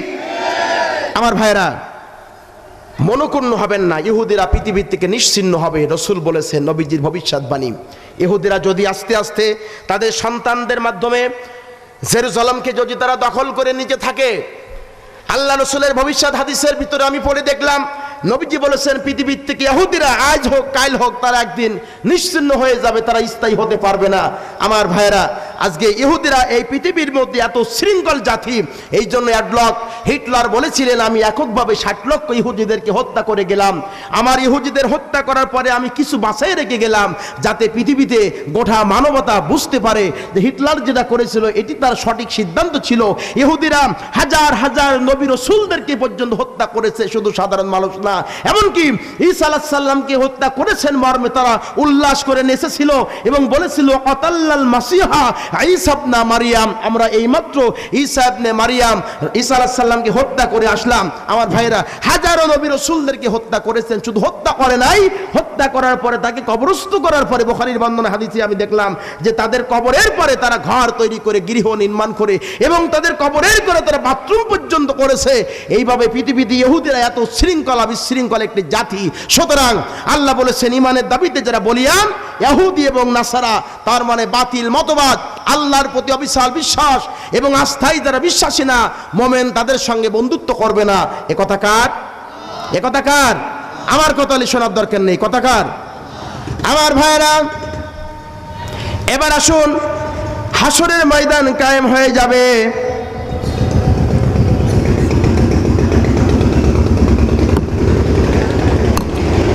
প্রত্যেকটা মানুষকে আল্লাহ রাব্বুল আলামিনের সামনে দাঁড়াতে হবে, হিসাব সেদিন দিতে হবে। মানুষগুলা থাকবে ওলাঙ্গোলাঙ্গিনী অবস্থায়।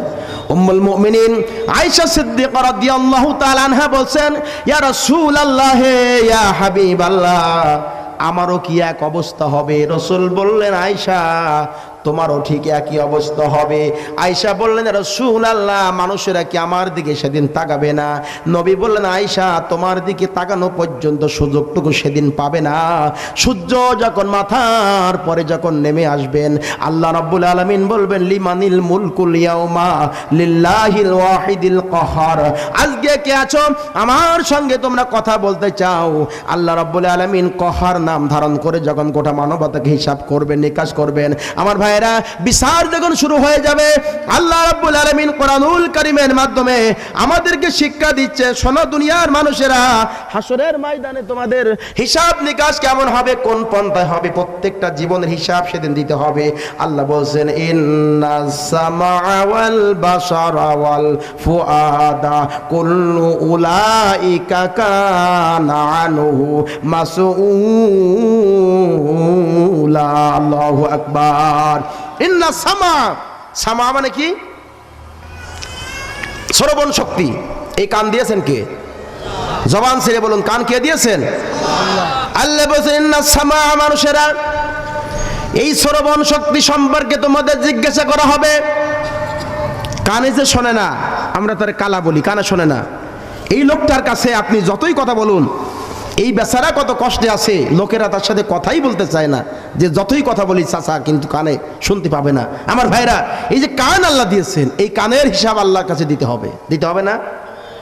ইন্নাস সামা, দুনিয়ার মানুষেরা তোমাদেরকে শ্রবণ শক্তি দিলাম, এই শ্রবণ শক্তি তোমরা কি শুনেছো, কোন জায়গায় গান হয়েছে, গানের আওয়াজটা তোমরা কান দিয়ে শুনেছো, কিন্তু ইমাননগর মুজগুন্নি অঞ্চলে ফজরের আজান যখন ছিল তোমরা এইটা শোনো নাই, তোমরা কোরআনের ময়দান আসতে বসতে পারো নাই, তোমরা রাস্তাঘাটে ঘুরে বেড়ালে কোরআনের রস শোনো নাই। আমার ভাইরা, এই জন্য শোনার জন্য কানের হিসাব আল্লাহর কাছে দিতে হবে। আল্লাহ জিজ্ঞাসা করবেন, ইন্না সামা ওয়াল বাসার, এরপরে দর্শন শক্তি, চক্ষুর হিসাবটা আল্লাহর কাছে সেদিন দিতে হবে। আল্লাহ রাব্বুল আলামিন সরাসরি জিজ্ঞাসা করবেন, সামা ওয়াল বাসার, দুনিয়ার মানুষেরা তোমাদের দর্শন শক্তি দিলাম, চক্ষু দিলাম, এই চোখের বিনিময়ে কি আমল নিয়ে আজকে আমার কাছে তুমি আসছো? মানুষেরা সেদিন হিসাব নিকাশ দিতে পারবেন না। আমার ভাইয়েরা, এমন বিভীষিকাময় অবস্থা, এই যে চক্ষু আল্লাহ রাব্বুল আলামিন দিয়েছেন, এই চোখের ভিতর রয়েছে মনি, মনির ভিতর রয়েছে লেন্স। আজকে বিজ্ঞান গবেষণা করে দেখছে লেন্সটাকে আমার আল্লাহ প্রায় 1,70,000 চিকন রগের ছাউনি দিয়ে ব্রেনের সঙ্গে মেমোরির সঙ্গে আল্লাহ এমন সুন্দর করে সেটআপ দিয়ে রেখেছেন, দুনিয়ার 650 থেকে 700 কোটি মানুষের মধ্যে আপনার চোখের সেরা উপসেরাগুলো কার সঙ্গে কারো মিলবে না। আমার ভাইয়েরা, ইমিগ্রেশনের ভিতরে আপনার চোখের যেমন একটা ছাপ নেওয়া হয়, আপনি বৈধ না অবৈধ এইটা দিয়ে আপনাকে শনাক্ত করা যাবে সহজে। যদি আপনি একটা অ্যাকাউন্ট খুলতে যান, এখন শুধুমাত্র আপনার মুখের একটা ছাপ ছাড়া কিন্তু অ্যাকাউন্ট ওপেন করা যায় না। তার মানে আল্লাহ রাব্বুল আলামিন আপনার চোখের যে সেরা উপসেরাগুলো তৈরি করেছেন নিয়ামত স্বরূপ, এইগুলা একটা কারোর সঙ্গে কারো মিলতে পারবে না। আমার ভাইয়ের, আমার বন্ধুরা আমার, এই জন্য আল্লাহ বলবেন সামা ওয়াল বাসার, বান্দা তোমার চোখের শক্তি, দর্শন শক্তি দিলাম দেখার জন্য, তুমি কোনগুলা দেখেছো কোনগুলা দেখো নাই সেইগুলা হিসাবটা আমার কাছে আজকে দিতে হবে। আমার ভাইয়েরা, দুনিয়ার মসজিদটাকে আমরা দেখতে পেলাম না, পিতামাতাকে আমরা দেখতে পেলাম না, দুনিয়ার যেখানে অবৈধ কাজ সেই কাজটা আমি চক্ষু দিয়ে দেখে চলে গেলাম হেঁটে হেঁটে। আল্লাহ রাব্বুল আলামিন বলছেন বান্দা তোমার দর্শন শক্তি সম্পর্কে আমার কাছে জবাবদিহি করতে হবে। আল্লাহ যদি বলে বান্দা চোখের হিসাবটা দাও, তাহলে কিন্তু সেদিন জান্নাতে যাওয়া আমার জন্য আপনার জন্য সহজ হবে না কঠিন হবে? কথা বলুন, সহজ হবে না কঠিন হবে? সেদিন কি আমরা জান্নাতে যেতে পারবো? জান্নাতে যেতে পারবো না। এই দুটো চোখ, এই চোখ অসংখ্য পলিউশন, সব বায়ু দূষণ, এইখানে আপনারা আছেন, এটা যদি দেখা যেত যে এই জায়গায় অনেক ময়লা আবর্জনা আপনার চোখের সামনে ঘুরতেছে, ভাসতেছে, এইটা যদি আপনি দেখতে পেতেন এই পরিবেশটা কত খারাপ নোংরা, যদিও সেটা সচক্ষে দেখা যাচ্ছে না, মাইক্রোস্কোপ ছাড়া দেখা সম্ভব নয়, তথাপিও এই যে চোখের ভিতরে ক্রমান্বয়ে ধুলা বালি ময়লা আবর্জনা চোখের ভিতরে ক্রমান্বয়ে ঢুকতেছে, এইটা যদি অটোমেটিক্যাল ভাবে পরিষ্কার করে দেওয়ার মতো একটা মেডিসিন ওষুধ আল্লাহ চোখের ভিতরে না তৈরি করতেন, তাহলে চোখটা পচে যেত, চোখটা গলে যেত, নষ্ট হয়ে যেত, ওয়াকিজ হয়ে যেত। তার মানে এই ময়লাটাকে ধুয়ে মুছে পরিষ্কার সাফ করে দেওয়ার জন্য, মুহূর্তের মধ্যে ক্লিন করে দেওয়ার জন্য আল্লাহ রাব্বুল আলামিন মেডিসিন রূপী এক ধরনের গরম পানি চোখের পাতা পলকের সাথে সাথে অটোমেটিক্যাল ভাবে আল্লাহ ব্যবস্থা করেছেন চোখটাকে পরিষ্কার সুরক্ষিত রাখার জন্য। আমার ভাইরা, এই চোখের নিয়ামত অবশ্যই দিতে হবে। পিতা মাতাকে তুমি দেখেছো কিনা? এই চক্ষু দিয়ে আমার কোরআনটাকে দেখেছো কিনা? চোখটা দিয়ে দেখে হেঁটে হেঁটে রাস্তা দিয়ে মসজিদে তুমি গেছো কিনা? যেগুলা দেখতে বলেছিলাম বান্দা দেখছো কিনা? যেগুলা দেখতে নিষেধ করেছিলাম ওইগুলা নাকি বেশি করে দেখছো কিনা? আমার ভাইরা, এই জন্য আসুন এই চোখটা আমরা কত দিনে ব্যবহার করি, কত দূরে ব্যবহার করি, কোনো চার্জ দেওয়া লাগে না, বৈদ্যুতিক কোনো ব্যবস্থা গ্রহণ করা লাগে না। এই চোখের হিসাব যিনি নেবেন তিনি কে? তিনি কে? দিতে পারবেন আপনি? দিতে পারবো আমরা? কেউ দিতে পারবো না। কোনো শায়েখ কেউ দিতে পারবে না, কোনো পীর সাহেব, কোনো বুজুর্গ, কোনো উলামা কেউ দিতে সক্ষম নই। এইগুলা পৃথিবীতে আমাদের অনেক হিসাব নিকাশ করে চলার দরকার আছে না নেই?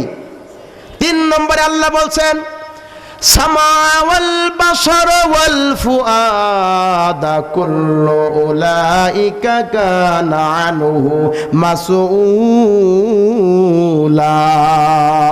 অন্তঃকরণ সম্পর্কে আল্লাহ জিজ্ঞাসা করবেন। অন্তঃকরণ, অন্তঃকরণটা কি? পরের আয়াতে আল্লাহ বলছেন ওয়ালাকাদ খলাকনাল ইনসানা ওয়া না'লামু মা তুওয়াসবিসু বিহি নাফসুহু ওয়া নাহনু আকরাবু ইলাইহি মিন হাবলিল ওয়ারিদ।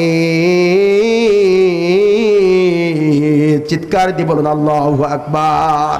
ওয়ালাকাদ খলাকনাল ইনসান, আমি মানুষ সৃষ্টি করেছি। কে বললেন? কে বললেন? আমাদের সৃষ্টি করেছেন কে? আমরা জীবনের সকল ক্ষেত্রে ইবাদত করব কার? মসজিদ ইবাদত করব কার? রাস্তা ইবাদত করব কার? জমিন ইবাদত করব কার? কয় আমি তাহাজ্জুদ নামাজ, এক মুরব্বী বলে আমি তাহাজ্জুদ নামাজ পড়েছি জমির আলী। বলে কয় জমির আলী তুমি তাহাজ্জুদ নামাজ পড়ো কেমনে? তোমার বাড়ি নেই, ঘর নেই? তো বলে তাহাজ্জুদ নামাজ পড়ার সময় আমি যখন সেজদায় যাই তখন একটু অন্যের জমির পানি কাটিয়ে আমার জমিতে ঢুকাই নিছি। অন্যের জমির পানি কাটিয়ে আমার আল দিয়ে আমার জমিতে ঢুকাই নিছি। আমার ভাইরা, আল্লাহ রাব্বুল আলামিন বলছেন মানুষকে আমি সৃষ্টি করেছি, খলাকনাল ইনসান ওয়া না'লামু, আমি জানি মা তুওয়াসবিসু বিহি নাফসু, মানুষ তার অন্তর দিয়ে কি পরিকল্পনা করেছে, কি ষড়যন্ত্র করবেন, কার চলার পথকে গতিরোধ করবেন, আগামীকাল কি করবেন মর্মে তার অন্তরের ভিতরে কল্পনা করেছেন, জল্পনা করেছেন। এই ফেব্রুয়ারি মাসের 29 তারিখে তিনি কি করবেন, কোথায় যাবেন, কার কাছ থেকে আত্মসাৎ করবেন, কার জমি ফাঁকি দিয়ে নিবেন, কাকে ওজনে কম দিবেন, কার সম্পদ লুট করে নিবেন, এই অন্ধকার রাতে কাকে রাস্তার মধ্যে দাঁড় করিয়ে গাড়ি ঘোড়া ছিনতাই করে নেবেন, এখনো পর্যন্ত করেনি। আল্লাহ বলছে বান্দা খলাকনাল ইনসান ওয়া না'লামু মা তুওয়াসবিসু বিহি নাফসু, এই জন্য মানুষ সৃষ্টি করেছি আমি, এই জন্য মানুষ অন্তরে যেটা কল্পনা করে, জল্পনা করে, সেটি আমি আল্লাহ খবর রাখি। এ কথা কার? তাহলে মনে মনে যদি আমরা কল্পনা করি খারাপ কিছু, আল্লাহ জানতে পারবেন না? আল্লাহ জানতে পারবেন না? তাহলে কি চুরি করার কোনো উপায় আছে? ফাঁকি দেওয়ার কোনো উপায় আছে? সুতরাং মনে রাখবেন, আল্লাহকে ফাঁকি দেওয়া যাবে না। দুনিয়ায় যদি আমি নামাজ কাজা করি, দুনিয়ায় যদি আলেমদের বিরোধিতা করি, দুনিয়ায় যদি মুত্তাকি বান্দাদের বিরুদ্ধে ষড়যন্ত্র করি, দুনিয়ায় যদি ভালো মানুষের বিপক্ষে কথা বলি, দুনিয়ায় যদি মুহসিনদেরকে ভালোবাসতে না পারি, আমার ভাইরা, আল্লাহ রাব্বুল আলামিন বলছেন আমি তো তোমাকে সৃষ্টি করেছি, সুতরাং তোমার অন্তরের কল্পনা জল্পনা সব আমি জানি। ওয়া নাহনু আকরাবু ইলাইহি মিন হাবলিল ওয়ারিদ, বান্দা মনে রাখবা আমি তোমার ঘাড়ের এই রগের শাহরাগের চাইতেও তোমার কাছাকাছি আছি। আল্লাহ কোথায় আছে? নাহনু আকরাবু ইলাইহি মিন হাবলিল ওয়ারিদ, তোমার ঘাড়ের রগের, যেই রগের পরে তোমার মাথা, এই রগের শাহরাগের চাইতেও বান্দা আমি তোমার অতি নিকটে, অতি কাছে। এখন বলুন তাহলে আল্লাহ কোথায়? এটা প্রশ্ন করি আপনাদের কাছে, আল্লাহ কোথায় আছে বলেন? জি, আল্লাহ আমার নিকটে। মানে প্রশ্নের উত্তরটি আপনারা এমনই দিবেন যে আল্লাহ আমার সাথে আছে। আল্লাহ যদি আমার সাথে থাকে, একটু বলি, আল্লাহ যদি আমার সাথে থাকে তাহলে আমি মানুষ হিসাবে প্রতিদিন মাঝে মাঝে আমাকে কিছু ভালো জায়গায়, কিছু খারাপ জায়গায় আমাকে যেতে হয় না? কিছু ভালো জায়গায় যাওয়া লাগে, প্রস্রাব বাথরুমখানা যাওয়া লাগে, মসজিদেও যাওয়া লাগে। তাহলে আল্লাহ যদি আমার কাছে থাকে তাহলে বোধ হয় আল্লাহ আমার সাথেও, আমি যত জায়গায় যাই, আমি যত কর্মকাণ্ড করি, সব সময় বোধ হয় আল্লাহ আমার পাশে শুয়ে থাকে নাকি? নিশ্চয়ই না, নিশ্চয়ই না। আল্লাহ আমার সাথে ঘুমাই থাকে না, শুয়ে থাকে না। আমি যেখানে খারাপ কাজ করি সেই জায়গায় আমার আল্লাহ থাকে না। নাহনু আকরাবু ইলাইহি মিন হাবলিল ওয়ারিদ, তাফসীরে ফি জিলালিল কোরআনের ভিতর বিশদ ব্যাখ্যা করা হয়েছে। তাফসীরে তাবারি ইবনে কাসিরের ভিতরে ব্যাখ্যা করা হয়েছে। আকরাবু ইলাইহি মিন হাবলিল ওয়ারিদের তাফসীর হলো, তার মানে আল্লাহ সামা, তার বাসর, তার দেখা, তার জানা, তার শোনা আমাকে পরিবেষ্টন করে আছে। আপনার আর রহমানু আলাল আরশি ইস্তাওয়া, যদি আল্লাহর কাছে জিজ্ঞাসা করি আল্লাহ তুমি থাকো কোথায়, আল্লাহ সূরা তোহার ভিতরে বর্ণনা দিচ্ছেন আর রহমান আলাল আরশি ইস্তাওয়া, আমি তো আরশে মুআল্লায় আছি। এই যে আরশে মুআল্লায় আছেন আল্লাহ, আবার বলছেন ঘাড়ের রগের শাহরাগের চাইতেও সে আল্লাহ কাছাকাছি আছেন। প্রিয় ভাইরা, সঠিক হলো কোনটা? আল্লাহ দূরে আছেন, যে আরশে মুআল্লায় সীমাহীন। তো আল্লাহ যে দূরে আছেন, বিষয়টা এমন নয় যে প্রচন্ড কুয়াশাকে উপেক্ষা করে এই অঞ্চল ইমাননগর, মুজগুনি, দুর্বালাঙ্গা, বাটবিলা, এই বাঁকাবর্ষী অঞ্চলে গভীর রাতে কে কার কাছ থেকে টাকা পয়সা ছিনতাই করে নিতেছে, কে কার পরে হামলা করে, মামলা করে, কে কার পরে অত্যাচার করে, জুলুম করতেছে, এই যে দূরে আছেন মারমে তিনি দেখতে পাচ্ছেন না। বিষয়টা কি এমন? বিষয়টা কি এমন? বিষয়টা এমন নয় নিঃসন্দেহে। এই জন্য তাফসীরবিদরা বলেছেন যে আল্লাহর সামা, তার দেখা, তার জানা, তার শোনা, গোটা সৃষ্টি জগৎকে অবলোকন করে আছেন, সৃষ্টি জগৎকে এইভাবে ছাতার মতন ঢেকে আছেন। তার জানার বাইরে, শোনার বাইরে কোনো কিছু সংগঠিত হচ্ছে না। সুতরাং আমি আপনি যেখানে যা করছি মুহূর্তের মধ্যে সেটা অডিও, ভিডিও, ক্যামেরা হচ্ছে কিনা? আমার ভাইরা, বিজ্ঞান আবিষ্কার করে ফেসবুক তৈরি করেছে, সামাজিক যোগাযোগ মাধ্যম, ইউটিউব তৈরি করেছে, টুইটার আবিষ্কার করেছে, মেসেঞ্জার, আপনার ইমো, এরপরে আপনার হোয়াটসঅ্যাপ, এইগুলা বিজ্ঞান আবিষ্কার করলো, গবেষণা করলো অল্প দিনের মধ্যে। যে বিজ্ঞান এইগুলো আবিষ্কার করেছে সেই বিজ্ঞানী সম্পর্কে আল্লাহ বলেছেন উতীতুম মিনাল ইলমি ইল্লা কলিলা, তোমাদের সামান্যতম জ্ঞান দিলাম। এই সামান্যতম জ্ঞান দিয়ে যদি আমার আল্লাহ, মানুষ যদি উড়োজাহাজ তৈরি করতে পারে, রকেট আবিষ্কার করতে পারে, ইউটিউব তৈরি করতে পারে, ফেসবুক, টুইটার, মেসেঞ্জার, হোয়াটসঅ্যাপ, এইগুলো যদি আবিষ্কার করতে পারে আমার ভাইরা, ইমেইল যদি তৈরি করতে পারে, মুহূর্তের মধ্যে একটা চিঠি, একটা কথা যদি আদান প্রদান করা যায় দুনিয়ার যে কোনো জায়গায় হোক না কেন, এইটা যদি সামান্য জ্ঞান দিয়ে আল্লাহ করতে পারে, গোটা মানবতার দুনিয়ার চরিত্র, মানুষের চরিত্র মুহূর্তের মধ্যে আল্লাহ ফেরেশতা দিয়ে অডিও ভিডিও করে বোধহয় রাখতে তিনি কষ্টকর নাকি? রাখতে পারেন? মনে রাখতে হবে। আল্লাহ রাব্বুল আলামিন আরো বলছেন, তিলকা হুদুদুল্লাহি ফালা তা'তাদুহা। আল্লাহু আকবার। বান্দা, দুনিয়াতে তোমাকে দিলাম, এই জন্য ইচ্ছা মতো চলা যাবে না, ইচ্ছা মতো খাওয়া যাবে না, ইচ্ছা মতো ঘোরাঘুরি করা যাবে না।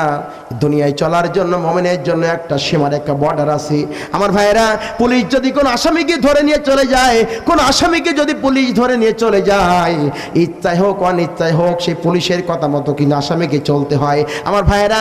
বিচার ব্যবস্থাপনায় যেটা আসে সেইভাবে আসামিকে চলতে হয়।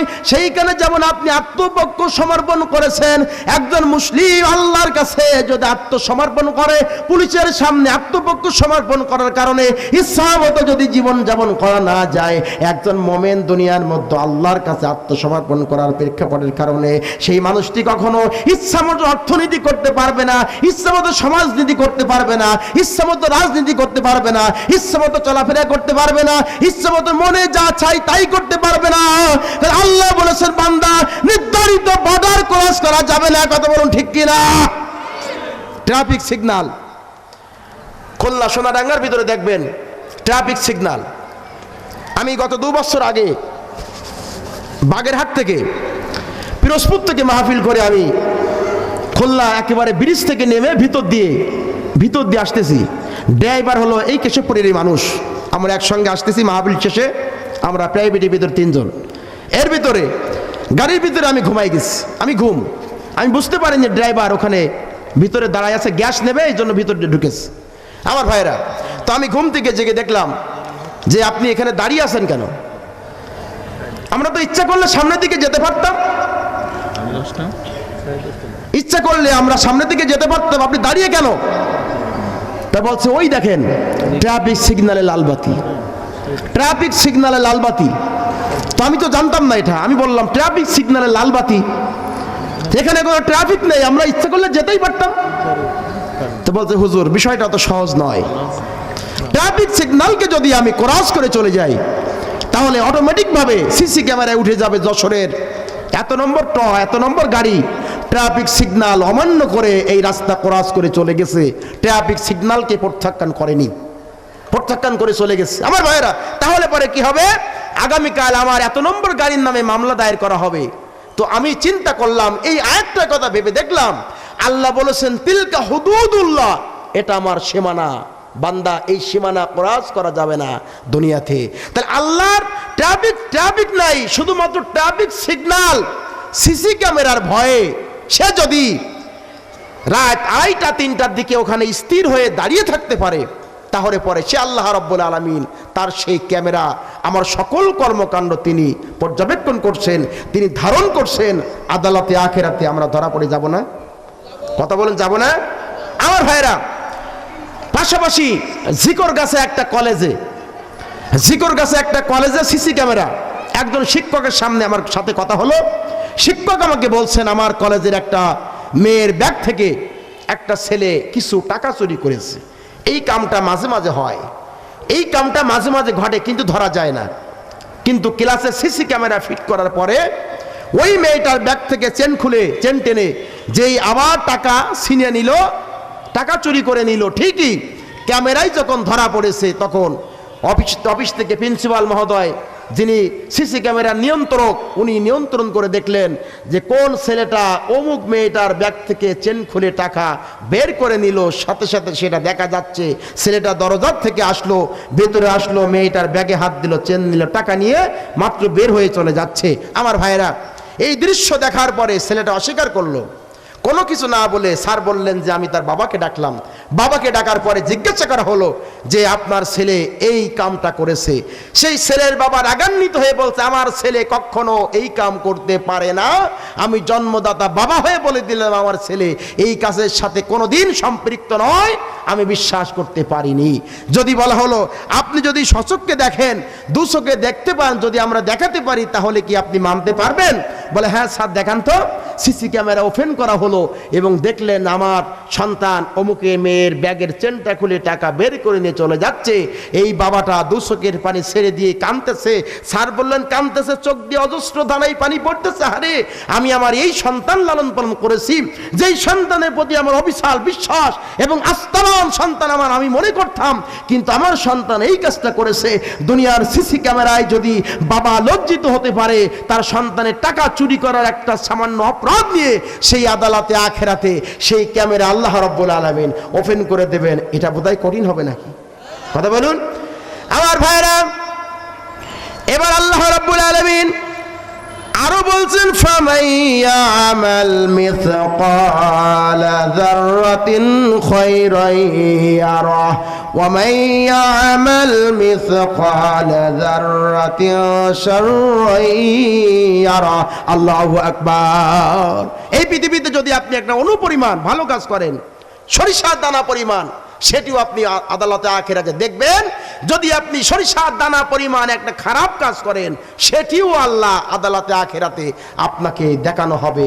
এই কথা কি আপনি বিশ্বাস করেন? এই কথা কি আপনি বিশ্বাস করেন? এই জন্য হযরত লোকমান আলাইহিস সালাম তিনি কোনো নবী ছিলেন না, তিনি কোনো পয়গম্বর ছিলেন না। হাদিসে বর্ণনা করা হয়েছে, ইন্নাহু কানা আবদান সালেহান, তিনি একজন নেক বান্দা ছিলেন, সৎ সন্তান ছিলেন। আমার ভাইরা আবেদ মানুষ ছিলেন।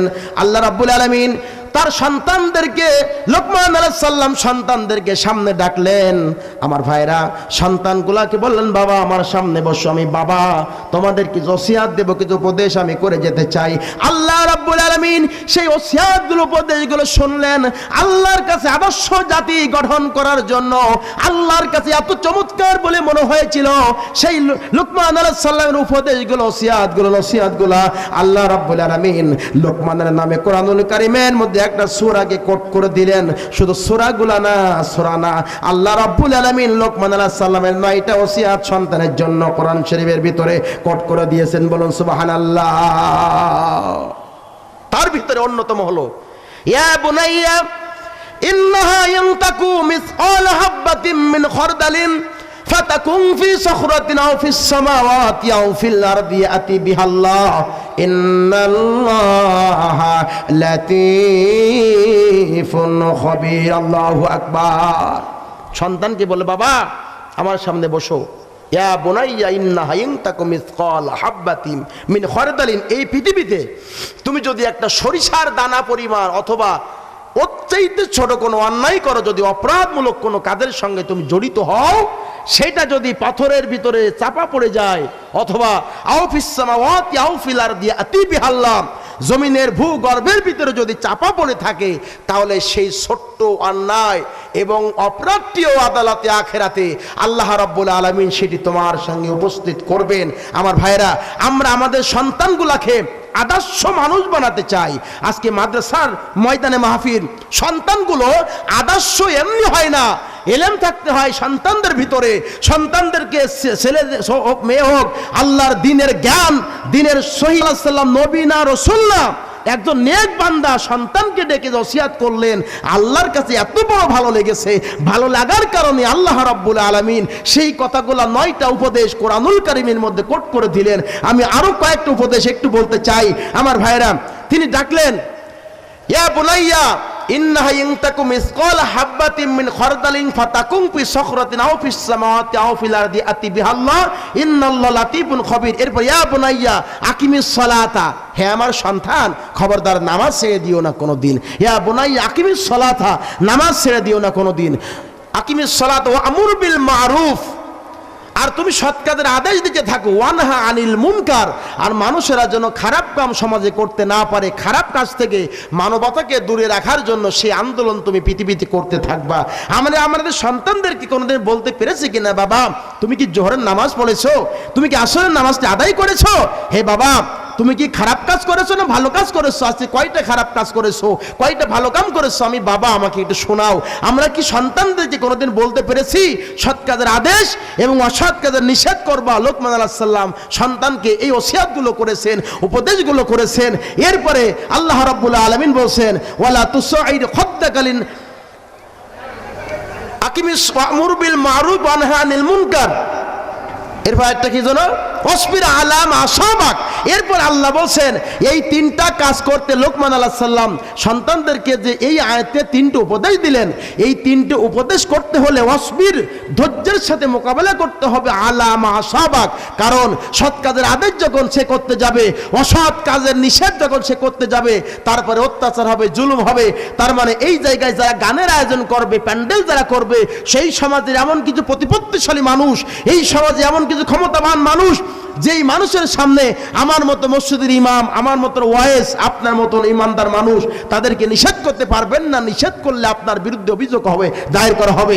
আমার ভাইরা, এই জন্য এই কাজগুলো করতে হলে যে আল্লাহর পক্ষ থেকে বিপদ আসে, সেটিও আল্লাহ কোরআন শরীফের মধ্যে বলেছেন।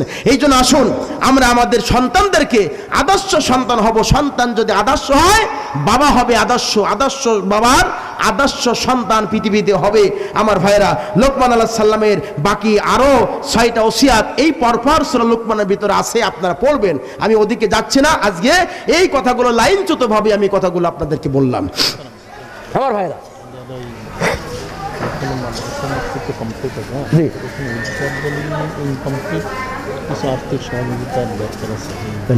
যদি আমি টাকা চাই তাহলে ঈদগার জন্য হবে, সেটা তো ভাইকে 10:30। আচ্ছা, আমি এর ভিতরে সব শেষ করে দেবো ইনশাআল্লাহ। আমার ভাইরা, সময়ের অবশ্যই গুরুত্ব দিব বন্ধুগণের আমার। তাহলে আল্লাহ রাব্বুল আলামিন আমাদের আদালতে আখিরাতে আমাদের হিসাব আমাদের কাছে নেবেন। আমরা কি সেই আদালতে আখিরাতে মুমিন হয়ে উঠতে চাই না কাফের হয়ে উঠতে চাই? দুই হাত তুলে দেখান, কি হয়ে উঠতে চাই? দুই হাত তুলে দেখান। নারায়ে তাকবীর, লিল্লাহে তাকবীর। আল কোরআনের আলো, আল হাদিসের আলো। কোরআন আছে যেখানে, কোরআন নাই যেখানে, হাত নামান। কোরআন যেখানে নেই, মুসলমানদের আন্দোলন সংগ্রাম সে রাস্তায় থাকবে না। আন্দোলন সংগ্রাম থাকবে কোরআন রাস্তায়, কোরআন যেখানে সেখানে। কথা বলুন, ঠিক না বন্ধুগণের আমার? যে কথা আমি বলছিলাম সেই কথা হলো, ইকরা কিতাবাকা কাফা বিনাফসিকাল ইয়াউমা আলাইকা হাসিবা। কিয়ামতের মাঠে আল্লাহ বলবেন, বান্দা আজকে তোমার নিজের পঠিত যে জীবদ্দশার যে আমলনামা, সেই আমলনামাগুলো আজকে তুমি পড়ে দেখো, তুমি জান্নাতে যেতে চাও নাকি তুমি জাহান্নামে যেতে চাও। সেদিন আমরা দেখতে পাবো, লা ইগাদিরু সগীরাতাও ওয়ালা কাবীরাতান ইল্লা আহসাহা। পৃথিবীতে যে ছোট অন্যায় করেছিলাম, ছোট গুনাহ, সেটিও সেই খোলা কিতাবের ভিতরে আছে। যেটি বড় গুনাহ করেছিলাম, সেটিও সেই বইয়ের ভিতরে আছে। সুতরাং সেদিন কিন্তু আমরা লজ্জিত হব, আমাদের নাসিকা কুঞ্চিত হবে, আমরা লজ্জিত হব। সেদিন কিন্তু পালানোর কোনো জায়গা আমাদের থাকবে না। কি বলেন, থাকবে? আল্লাহ রাব্বুল আলামিন বলছেন, ইয়াউমা তা'তি কুল্লু নাফসিন তুজাদিলু আন নাফসিহা ওয়া তুওয়াফা কুল্লু নাফসিন মা আমিলাত ওয়া হুম লা ইউযলামুন। আল্লাহ বলছেন সেদিন নিরপেক্ষতার আলোকে বিচার করা হবে। ওয়াত্তাকু ইয়াউমাল্লা তাজজি নাফসুন আন নাফসিন শাইআও ওয়ালা ইকবালু মিনহা শাফাআতু ওয়ালা ইউখাযু মিনহা আদলু ওয়ালা হুম ইনসারুন। অন্য আয়াতে আল্লাহ বলেন, এই বিচারালয়ে আল্লাহ রাব্বুল আলামিন যখন বিচার করবেন মানবতার জন্য, কারো পক্ষ থেকে কোনো ঘুষ নেওয়া হবে না, কারো পক্ষ থেকে কোনো উপঢৌকন নেওয়া হবে না। উপঢৌকন ছাড়া নিরপেক্ষতার আলোকে আল্লাহ রাব্বুল আলামিন পক্ষপাতিত্ব ছাড়াই তিনি সুবিচার কায়েম করবেন। এই কথা কে বলেছেন? এই কথা কে বলেছেন? জবান ছেড়ে বলুন, কে বলেছেন? আল্লাহর কথা। আমার ভাইরা, সেদিন সেই বিচারের মাঠে আমরা কাফের হয়ে উঠতে চাই না। যারা কাফের থাকবে তাদের মুখটা কালো হবে। কি হবে? আল্লাহ রাব্বুল আলামিন বলছেন, যারা সেদিন কাফের থাকবে তাদের চেহারার মধ্যে কোনো নূর পাওয়া যাবে না, তাদের চেহারা থাকবে কালিমা মাখা। কাফেররা তাদের চেহারা কালিমা মাখা চেহারা নিয়ে সেদিন উঠতে থাকবে। রাসূল পাক সাল্লাল্লাহু আলাইহি ওয়াসাল্লাম সেদিন যখন শাফাআত তাদের জন্য করবেন না, সেই কাফের মানুষগুলা, সেই কুৎসিত মানুষগুলা সেদিন রাসূলকে বলবেন, রাসূলুল্লাহ আপনি যাদের শাফাআত করে জান্নাতে নিয়ে যাচ্ছেন, আমরাও তো ছিলাম দুনিয়াতে একই উম্মাত, আমরা আপনার উম্মাত। আপনি যাকে নিয়ে যাচ্ছেন জান্নাতে, একই পাড়ার মানুষ ছিলাম আমি, একই বসবাস করতাম একই বিল্ডিং এ, একই মহল্লার মানুষ ছিলাম। আজকে আপনি আমাকে শাফাআত না করে ওকে করে জান্নাতে নিয়ে চলে যাচ্ছেন। ইয়া রাসূলুল্লাহ আমি কি অন্যায় করেছি, অপরাধ করেছি? আল্লাহর নবী বলবেন, বান্দা তুমি আমার উম্মাত না, তুমি ভুল বলো, মিথ্যা কথা বলো না। মানুষগুলা তখন বলবে, কাফের কুৎসিত মানুষগুলা তখন বলবে, ইয়া রাসূলুল্লাহ আমি আপনার উম্মাত, আপনি কেন আমাদেরকে ভুলে যাচ্ছেন, চিনতে পারেন না? আল্লাহ রাসূল বলবেন, না কোনোদিন কোশ্চিন কালেও তোমরা আমার উম্মাত হতে পারবা না।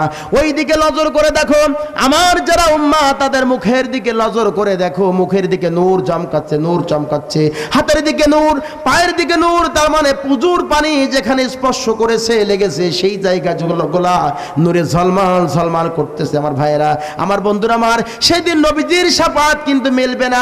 এই জন্য কাফের হতে চাই না। দুনিয়ার মধ্যে তিন শ্রেণীর মানুষের বসবাস করে, চার শ্রেণী হবে না। একটা হলো মুমিন, একটা হলো মুনাফিক, একটা হলো কাফের। এই জন্য মুনাফিকের সঙ্গে মুমিনের কোনো সম্পর্ক থাকবে না, কাফেরের সঙ্গে মুমিনের কোনো দুনিয়ায় সম্পর্ক থাকবে না। দুনিয়ায় যদি আপনি মুমিনের সঙ্গে সম্পর্ক রাখার পরিবর্তে কাফেরকে ভালোবাসেন, দুনিয়ায় যদি আপনি আমার ভাইয়েরা মুমিনের পরিবর্তে মুনাফিকের সঙ্গে সম্পর্ক ভালো রাখেন, আব্দুল্লাহ ইবনে উবাইয়ের দিকে নজর করে দেখুন। আমার ভাইয়েরা, বিশ্ব নবীর আপন চাচা আবু তালিবের দিকে নজর করে দেখুন, ওরা কিন্তু কাফের অবস্থায় চলে গেছে, মৃত্যুবরণ করেছে। আমার ভাইয়েরা, বিশ্ব নবীর দোয়া তাদের জন্য কবুল করা হয়নি। আব্দুল্লাহ ইবনে উবাইয়ের জন্য নবীজি জানাজায় দাঁড়িয়ে 70 বার দোয়া করার জন্য চেষ্টা করেছেন। আল্লাহ রাব্বুল আলামিন নবীকে জানা দিলেন, নবীজি এই লোকটা ব্যবহার কিন্তু দুনিয়ায় ভালো ছিল না, এই লোকটা ব্যবহার হলো কোরআন বিরোধী, নবী বিরোধী, সমাজ বিরোধী, ইসলামী আন্দোলন বিরোধী, আলেম ওলামা বিরোধী। ও নবীজি তোমার আদর্শকে সে কখনো ভালোবাসতে পারত না। আমার ভাইরা, এই জন্য আল্লাহ রাসূল তাকে এত ভালোবাসতেন, 70 বার দোয়া করার জন্য রাসূল প্রস্তুতি নিলেন। কিন্তু আল্লাহ বললেন, না, একবার তাদের জন্য দোয়া করা যাবে না, দোয়া কবুল হবে না। আমার ভাইরা, বিশ্ব নবীর দোয়া আব্দুল্লাহ ইবনে উবাই ইবনে সুলুদের ব্যাপারে কবুল করা হলো না, আপন চাচা আবু তালিবের ব্যাপারেও কিন্তু রাসূলের দোয়া কবুল করা হলো না। আমার ভাইরা, আমার বন্ধুরা আমার, এই জন্য আমার আপনার দোয়া কিন্তু কাফিরদের জন্য মঞ্জুর হবে না। তাদের ভিতরে যে গুণাবলী ছিল, এই গুণাবলী যদি আমার মধ্যে আপনার মধ্যে থাকে, তাহলে কিন্তু দোয়া কবুল হবে না, যেহেতু বিশ্ব নবীর দোয়া কবুল হয়নি। আমার ভাইরা, এই জন্য দুনিয়ায় জীবন যাপন করতে হবে আর চিন্তা করতে হবে, আর দুনিয়া মাজরাতুল আখিরা, দুনিয়া হলো আখিরাতের ক্ষেতস্বরূপ, আদালতে আখিরাতে গোটা মানবতার জীবনের হিসাব আমার আল্লাহর কাছে দিতে হবে। কথা বলুন ঠিক কিনা? সেদিন সন্তান বাবার পরিচয় দিবে না, বাবা সন্তানের পরিচয় দিবে না, ভাই ভাইয়ের পরিচয় দিবে না। আজকে বন্ধু বন্ধুর পরিচয় দেয়, বন্ধু ছাড়া বন্ধু চলতে পারে না, সন্তান ছাড়া বাবা চলতে পারে না, বাবা ছাড়া সন্তান চলতে পারে না। সেদিন ইয়াউমা ইয়াফিরুল মারউ মিন আখি, আজকে ভাইয়ের জন্য ভাই জীবন দিতে প্রস্তুত, কিন্তু ভাই সেদিন ভাইয়ের পরিচয় দিবে না। আমার ভাইরা, সেদিন আমাদের সকলের সেই প্রেক্ষাপটের সম্মুখীন আমাদের মুখোমুখি হতে হবে কিনা? কথা বলুন। কিন্তু এই পৃথিবীতে আমরা এমনভাবে জীবন চালাবো, জীবন পরিচালনা করব, যাতে আল্লাহ রাব্বুল আলামিন আদালতে আখিরাতে আমরা হাসতে হাসতে আল্লাহর জান্নাতের মেহমান হয়ে যেতে পারি। রাজি আছেন সবাই? আমার ভাইরা,